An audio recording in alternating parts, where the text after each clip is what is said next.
Geldik. Gemiyle geldim. Gidiyor. Galata'dan, Karaköy'den gidiyor. Orada benim bir kabin vardı. Orada uyumam. Yani başka erkeklerle beraber. Anlıyor musun? Öyle kadın. Kabin. Altı kabin. Erkekler başka yerde, kadınlar başka yerde. Orada nasıl, kiminle, yani kimler vardı etrafında bilmiyorum. Elimde bir transistör vardı, bir radyo vardı.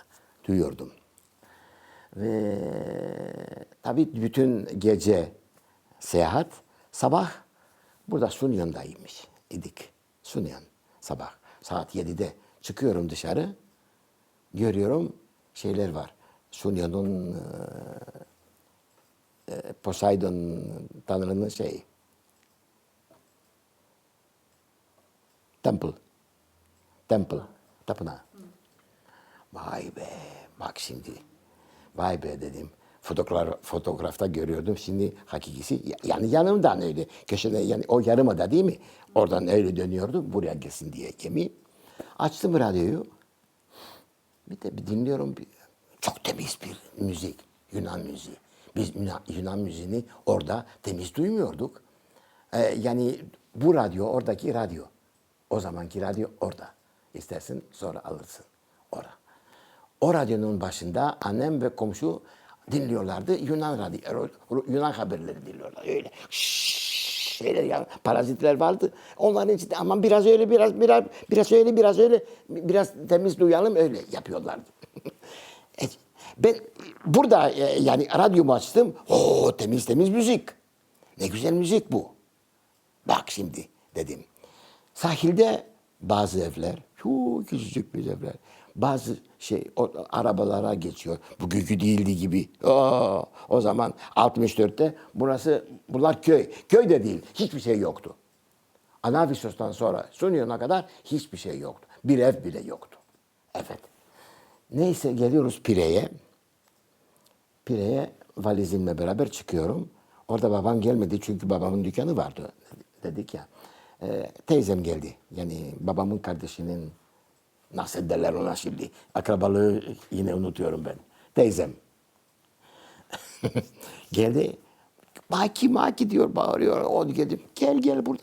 Tanıdım onu fotoğraflardan tabii tanıdım. Gittim gümrük memuruna. Öyle bir şey yaptı öyle. Gittim. Çıktık dışarı. Bir taksi aldık. Pire'nin setine gitmek için. Ama görüyorum sağda solda ne bina, çok küçük binalar yani tek katlı binalar. Tek. Burası Yunanistan dedim. Ya binalar yok mu? Yok. Apartmanlar yok mu? Neredeymiş bunlar? Yoktu. Tek katlı. Niçin?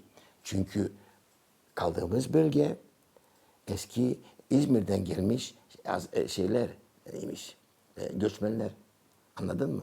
Onlar fukaraydı, adamlardı. Belki de onlara burası Yunanistan onlara bir arazi verdi. Bir iki arazi. Onlar yavaş yavaş bir evcik yaptılar. İki odalık bir mutfak o kadar. Onlar bir katlı, tek katlı. Soruyorum teyzeme. Peki Akropolis nerede diyorum. Akropolis burada değil biz. Pire'deyiz şimdi. Akropolis Atina'da. Sana göstereceğim merak etme dedi. Peki öyle binalar, çam yok mu burada? Ağaç yok mu? Yoktu. Ne ağaç ne filan yok. Sadece bir iki yol, sağda solda evcikler ve bir de vardı, damar vardı. Damar biliyorsun ne demek? Çıkarıyorlar, taş çıkarıyorlar inşaat için. Bir de büyük bir dağ maden yapıyorlar. Dinamit koyuyorlar. Bütün camlar yapıyorlardı öyle o zaman. Diğer gün, ertesi gün aldı beni teyzem. Gel seni Atina'ya götüreyim dedi. Çünkü benim çok hasretim vardı. Görmek istiyordum Atina'yı. Biz Atina'da değiliz dedim. Biz Pire'deyiz artık. Hala. Gittik Atina. Öyle. Omonia Square. Çok güzel sular, binalar, yüksek binalar, otomobiller filan, otobüsler. Bravo. İşte bu kadar oldu. Şimdi oldu. Orada ne fark ettim biliyor musun yani? Benim babamın ablası geliyordu birkaç kere gelmişti Atina'da. Ona söyledim ki bir kere bana bir güneş gözlüğü alır mısın? Tabii alacağım dedi. Aldı. Ve o kadar o zaman küçüktü.